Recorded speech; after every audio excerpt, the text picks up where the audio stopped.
Praise the lord. దేవునికి మహిమ కలుగును గాక. హల్లెలూయా.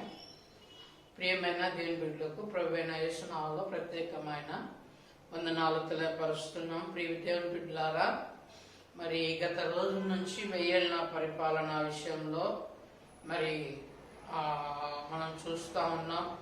చాలామంది దాన్ని చూసి ఎంతగానో సంతోషిస్తున్నారని మేము నమ్ముతున్నాం. ఎన్నో సత్యాలను తెలుసుకుంటున్నారని మేము నమ్ముతున్నాము. అయితే ఇంకొక టైటిల్ ఏంటంటే 1000 ఏళ్ల పరిపాలనలో ఏలుబాటు చేయటం అనేది ఒకసారి మనం చూసుకున్నంటే 1000 ఏళ్ల పరిపాలనలో మళ్ళా ఏలుబాటు ఏంది అనవచ్చు. కానీ ఒక వ్యక్తి మాట్లాడుతున్నాడు, ఏలాలి అని అంటే ప్రజలు ఉండాలి, రాజ్యం ఉండాలి అన్నట్లుగా మాట్లాడుతూ ఉన్నాడు. పాటు మనము రాజ్యం ఏలతామా? ఎవరిని రాజ్యం ఏలతాం? యేసుక్రీస్తు వారు యెరూషలేము ఆనుకొని యెరూషలేములో సింహాసనాసీనుడై భూమండలం అంతటిని ఏలతాడట. అంటే ఎవరిని ఏలతారు? ఎవరిని ఏలతారు? అన్యజనులను ఏలతారా? యేసుక్రీస్తు వారు అన్యజనులను పరిపాలిస్తారా? దేహాలతో క్రీస్తుతో కూడా క్రైస్తవ సమాజం అంతా పరిపాలన చేస్తుందా? ఎవరిని పరిపాలన చేస్తుంది? ఆలోచించండి. అంటే మిగిలిన సమాజాన్ని మనం పరిపాలిస్తామా? మిగిలిన సమాజం అంటే అనీతిమంతులందరూ మరణించగానే అగ్నిగుండంలోనికి వెళ్ళిపోతున్నారు కదా. ఆదాము మొదలుకొని నేటి వరకు అనీతిమంతులందరూ వేదనకరమైన స్థలములో యాతన పడుచున్నారు కదా, అగ్ని గంధకాలలో, అగ్ని గుండంలో. అంటే వాళ్ళు మరలా వస్తారా? యేసు రాకడతో నీతిమంతులందరూ మహిమ దేహాలు ధరించుకుని ఆయనతో పాటు రాజ్యం ఏలే పని అయితే మరి ఎవరిని పరిపాలిస్తాం? యేసుతో పాటు క్రైస్తవులందరూ ఎవరిని పరిపాలిస్తారు? పరిపాలించడానికి మనం ఇంకొక మనుషులు ఉండాలి కదా. క్రీస్తుతో కూడా క్రైస్తవ సంఘం అంతా పరిపాలిస్తారు అంటున్నాడు ఆయన. ఎవరిని పరిపాలిస్తాం? అనీతిమంతుల్లా? వారే దేహాలతో ఉంటారు. వాళ్ళు ఎక్కడున్నారు అసలు? వారు క్రీస్తు రాకడలో వాళ్ళు లేపబడతారా? లేపబడి అగ్నిగుండంలోకి వెళ్ళిపోతారా? లేకపోతే భూమి మీద మరలా 1000 ఏళ్ళు వాళ్ళు వారి కార్యకలాపాలు చేసుకుంటారా?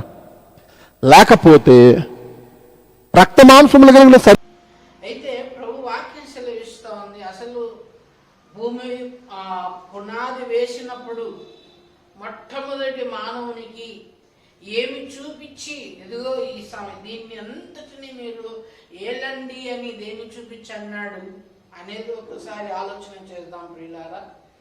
దేవుని స్తోత్రం కలుగునుగా. ఆది కాండము 1వ అధ్యాయము 20వ వచనము, దేవుడు వారిని ఆశీర్వదించెను, ఏలయనగా మీరు ఫలించి అభివృద్ధి పొంది విస్తరించాలి. ఫలించి అభివృద్ధి పొంది విస్తరించి భూమిని నిండించి దానిని ఏమంటున్నాడు? లోపరుచుకొనుడి, సముద్రపు చేపలను ఇక్కడ అంటున్నాడు, సముద్రపు చేపలను, ఆకాశ పక్షులను, భూమి మీద ప్రాకు ప్రతి జీవిని ఏలుడని దేవుడు వారితో చెప్పెను. దేవుని స్తోత్రం కలుగును గాక. ఈ 1000 ఏళ్ల పరిపాలనలో మరి ఏలుబడి అని అంటే ఎవరో జనాంగం ఉండాలి అన్నట్టుగా మాట్లాడుతూ ఉన్నాడు. సలెం రాజన్న మాట్లాడాడు కదా, దాని ప్రకారంగా ఈయన కూడా మాట్లాడుతున్నాడు. ఇదిగో ఏలుబడి చేయాలి అని అంటే దేవుని బిడ్డలారా, ఇదిగో రాజ్యం ఉండాలి కదా, ప్రజలు ఉండాలి కదా అన్నట్టుగా చెబుతా ఉన్నాడు. 1000 ఏళ్ల పరిపాలనలో మరి ఏలుబాటు అనేది ఖచ్చితంగా జరుగుతుందని ఇంతకుముందు వీడియోలో నేను చెప్పడం జరిగింది. అది ఖచ్చితంగా జరుగుతుంది. అయితే చాలా మంది బోధకులు బోధించే మాట ఏంటంటే, ఇప్పుడే దేవుడు పరిపాలిస్తున్నాడు, ఇదే 1000 ఏళ్ల పరిపాలన అని చెబుతా ఉన్నారు. దేవుని స్తోత్రం కలుగును గాక. మరి దేన్ని ఏలాలి అంటే భూ ప్రపంచానంతటిని ప్రభు ఏలబోతున్నాడు. దేవునికి మహిమ కలుగును గాక. ప్రపంచంలో ఉన్న ప్రతి దాని మీద దేవుడు వల్ల అధికారాన్ని తీసుకొనబోతున్నాడు. మనిషికి ఇచ్చాడండి ఆనాడు అధికారమును.